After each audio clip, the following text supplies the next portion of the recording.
Former President Trump's former senior advisor is reporting to federal prison today. Steve Bannon is set to serve a 4-month sentence for contempt of Congress after defying the House January 6th committee's subpoena.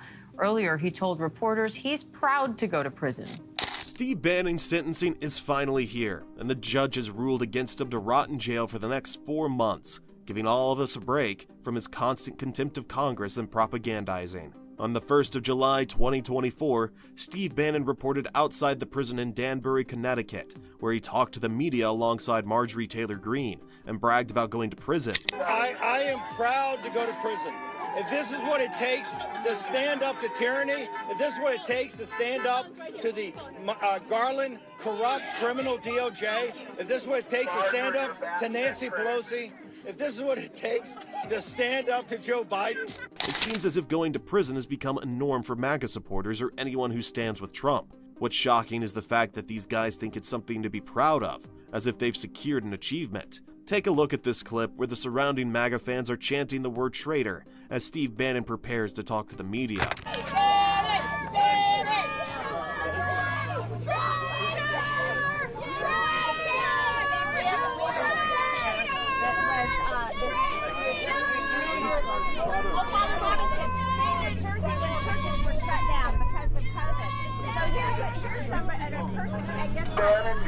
Who are they even calling a traitor? It can't be Joe Biden. It can't be the DOJ. Who then? In my opinion, the only bad guy here was Steve Bannon himself, because, despite a clear subpoena from Congress, he refused to uphold the law and follow orders. To give a little background into this whole matter, Steve Bannon appealed to the Supreme Court a while ago to delay his sentencing after the congressional investigation into his part in the January 6th insurrection of the U.S. Capitol was completed. However, the Supreme Court did not take any chances on delaying his prison sentence and unanimously decided that it was time for him to be put behind bars.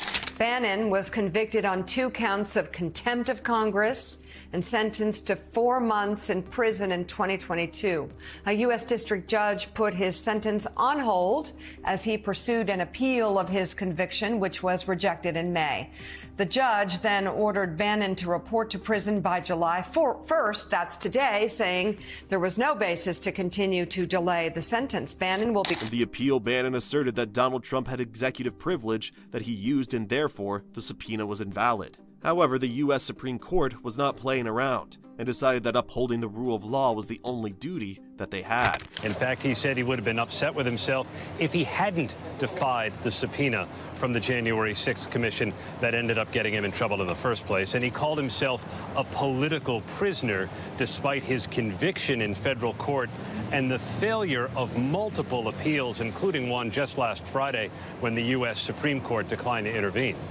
In my opinion, if he was so proud of disobeying the law, he never should have put an appeal in court in the first place. But again, he's a Trumpster, and these guys rarely make any sense with their actions or statements. Moreover, Bannon hardly qualified for the executive privilege argument because he did not even work in the White House for more than a handful of months, and when the events of January 6 unfolded, he had been out of the White House for years.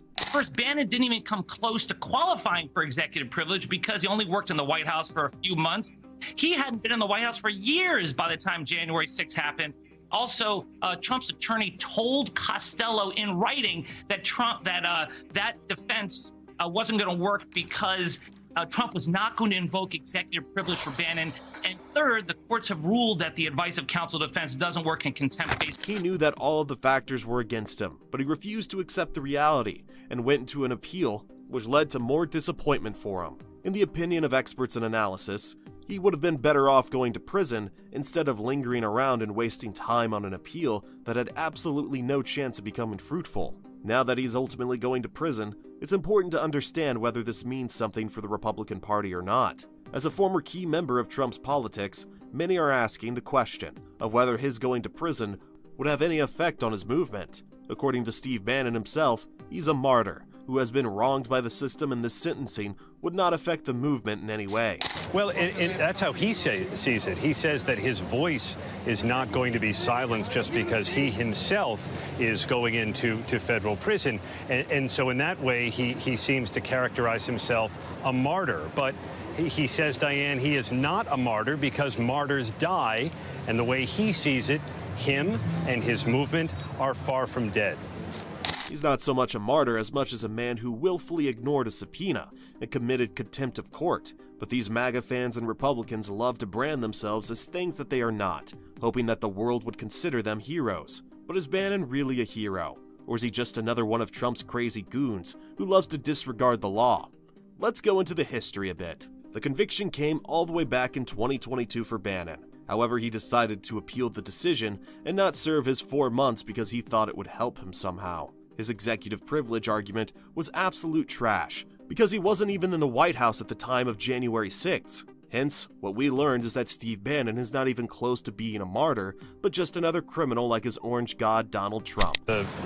We asked Bannon what former President Trump had said to him or what his communications with him had been like over the last couple of days, and he declined to really characterize, but he said that Trump told him to keep fighting, and he said he told Trump to keep fighting, and they've both talked about this notion of retribution, and it's not clear what exactly they mean. Bannon has spoken in terms that could be taken as inciting violence.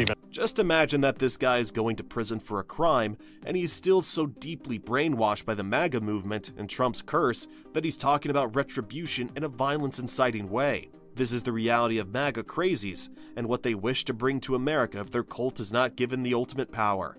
Well, America's approaching Election Day swiftly, and according to experts, Steve Bannon's prison sentence this close to elections is a massive hit for the Republicans. 4 months, Mika will be right in the heart of the campaign. He only has himself to blame because he could have served his time early on, but he appealed and he got lucky because he had Judge Carl Nichols, a Trump appointee, who let him stay out of prison pending the appeal.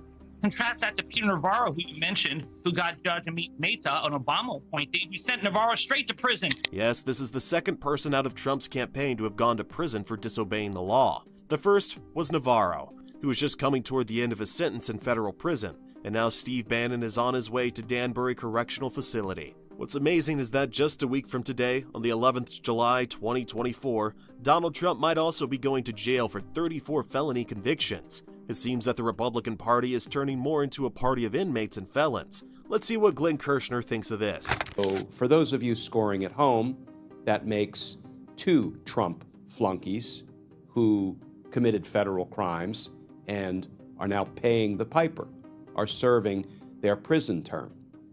The first is Steve, 3 shirts to the wind Bannon, and the second, Peter, the Green Bay Sweep Navarro. According to Steve Bannon, the cases against Republican Party members and MAGA movement members are strictly political in nature and brought up by Joe Biden, who wants to see them pushed back, so the path is cleared for Democrats in the upcoming elections.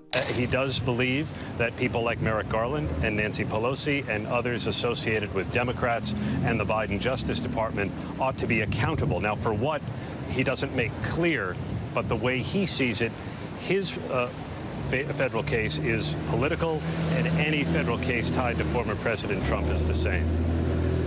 My question is, how does Joe Biden have enough dirt to bring down every key member of the MAGA movement? It just doesn't make sense. And even if we follow the false and mistaken notion of Joe Biden weaponizing the Department of Justice, it would still be rebutted by the fact that the same DOJ convicted Hunter Biden just days after Donald Trump was convicted. So this whole argument, once again, is foolish. Going back to Steve Bannon's sentencing, Glenn Kushner, an avid critic of Donald Trump and the MAGA crazies, also talked about the prison term and absolutely destroyed Bannon. Let's see what he had to say. Donald Trump never invoked executive privilege. So Bannon and his lawyers saying that he enjoyed some kind of executive privilege protection, a no-brainer. Well, no matter what Bannon says or does now, the thing is that he's in prison for a good 4 months, and that is the minimum sentence he has to serve. Take a look at this clip where Bannon got blessed by a priest just before he went into his new home for the next 4 months. Michael the Archangel, defend us in battle. Be our protection against the wickedness and the snares of the devil. May God rebuke him, we humbly pray. And do thou, Prince of the heavenly host, by the power of God, cast into hell Satan and all evil spirits who wander through the world seeking the ruin of souls. Amen. Ave Maria Purissima. God bless you. Thank you. Thank you. Amen. Thank you, At your service. Appreciate it. I don't think the prayers are going to work for Bannon in prison, because let's face it, it's a ruthless place, and Bannon's not exactly cut out for it. Well, this is just one case for which he's going to prison. Along with the federal crimes, Steve Bannon has also committed some state crimes, for which he is due to stand trial. In New York, charges of money laundering, fraud, and conspiracy have been alleged against Bannon. According to the charges and allegations, Bannon is to be held accountable for the crimes that he duped donors who gave money to build a wall along the US-Mexico border. Basically, what this means is that Bannon collected money from the American people and misused those funds for his own benefit, while giving false hope to the donors that their money would be put to good use to build the border wall. Doesn't that sound exactly like something Donald Trump would do? Let's see how Kushner reacted to this. What a guy, that Steve Bannon. Recall, he was also indicted federally for bilking Trump supporters out of their money with his fictitious We Build the Wall Foundation. And of course, Donald Trump, obviously concerned that his supporters had been defrauded, pardoned Steve Bannon. The trial has been postponed until September right now, but till then, Steve Bannon will not be enjoying his life because he still has a good 4 months to serve for other crimes he's committed. But not to worry, because Steve won't be alone for long. Donald Trump is only days behind him, and according to Glenn Kushner, Judge Juan Merchan will certainly put Trump behind bars. And 10 days later, 10 days after Steve Bannon reports to the Federal Bureau of Prisons and becomes an inmate, the former criminal president of the United States who pardoned Steve Bannon for his earlier federal crimes himself will be sentenced on 34 felony convictions, crimes that he committed to try to steal the 2016 presidential election. What matters right now is the fact that after more than 2 years of wasting time, Steve Bannon is finally going to prison and will serve time for crimes that he has committed. As Glenn Kushner says, accountability has finally come and justice has been delivered. Progress on the accountability front? I think so. Because Steve Bannon finally having to serve the prison term that he so richly deserves for his conduct, like justice, matters. The only thing left for America to become a better place is for Donald Trump's conviction hearing to come to an end. And when his ticket to prison is booked once and for all of America just might say that proper justice has been done. It's just a week from today that we might be seeing Donald Trump walk to prison. We'll keep you updated with all the latest news regarding that. So stay tuned, because a lot of entertainment is yet to come. If you like this video, make sure to hit that subscribe button and press the bell icon so you're notified as soon as we upload our next video. As always, thanks for watching, and we'll see you in the next one.